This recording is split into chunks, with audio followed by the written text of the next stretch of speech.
Good afternoon, this is Randy. It's Monday, May 11th. I'm here in Bellevue at the Bellevue United Methodist Church on my walk after the storm. We've had a big rainstorm and wind, and you know that feeling of the electricity in the air and the fresh air, the temperature that's dropped. It was in the mid 80s, now it's in the high 60s, maybe 70. Just that refreshing time, so I decided to take a nice walk. So I'm out for the walk, and I wanted to make my video here at the church because it reminds me of my vision and direction and the big why of why I'm doing this business. As you know, I'm driving a truck right now, but I'm stuck in the trucking trap, what it's called. I've got to spend all my effort and energy to keep my revenue up. I'm away from home all the time. I don't have any time to be involved with service and community groups or church on a regular basis. So I've sacrificed that part of my life for the lifestyle and take care of my family with the trucking. But I've had enough of it. I feel like it's time to move on, that the Lord has directed me back into service and ministry opportunities. So my big goal for retiring from trucking this year with my online business is so I can get my life back and get plugged back into my service roles and ministry, because that's the way how I understand myself as a created being of God, as a servant leader. And so I've had to put that on the shelf, but now I'm bringing it back out, infusing the passion again, and so that's where I'm at. To give you, those of you who don't know my whole story, a real thumbnail of my background, I'm a long-time United Methodist.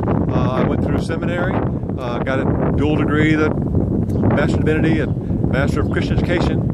I was a missionary for 2 years in Houston, came back and had a great 4 years in seminary, involved in internships and outdoor preaching, the national parks, being involved in community outreach, all the things I loved.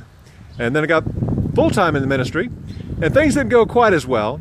I went through 2 or 3 different appointments, and going through the ordination process, I was directed more toward, at that time, the new status of deacon in full connection, which is primarily a role of service rather than a priestly function as a pastor. Many people who are involved in the church, I know there are professionals in the music ministry of the church, education ministry of the church, maybe the youth work, or some community outreach. There are a lot of faith-based agencies who have key people that are clergy in charge of them, in food banks and homeless shelters and housing ministries, all kinds of things. So for me and my path and journey in faith, that's the kind of direction that I need to be in that service role as a servant leader, rather than the priestly function of the pastor. And the deacon in full connection helps to have that status and puts you in the right connections with the church. So before I left the Florida conference, I did get the deacon in full connection status. Then the church position I was in didn't quite pan out like I was supposed to. I had to step out of it, and then I got stuck in the trucking trap for the last 15 years. And in the last year or two, I've been revamping and looking at my life and where I'm going and where I'm headed and where God is still directing me in my journey. I'm young and healthy still, in my mind. I got a lot of years ahead. So the trucking is not where I need to be. I need to be back involved in community outreach and service.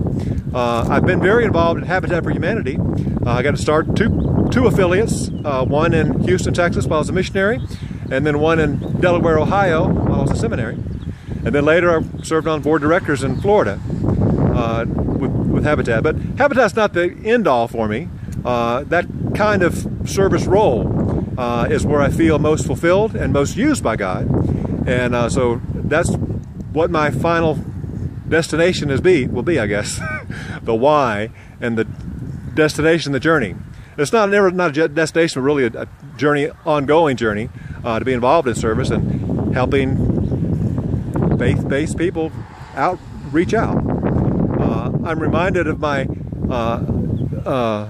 affirmations I do every day. There's a particular line in there that I'm an inspiration for other hardworking, committed souls sharing love and grace to impact a hurting world. And that phrase, that sentence, kind of sums up where I feel like I need to be in this life that God has given me.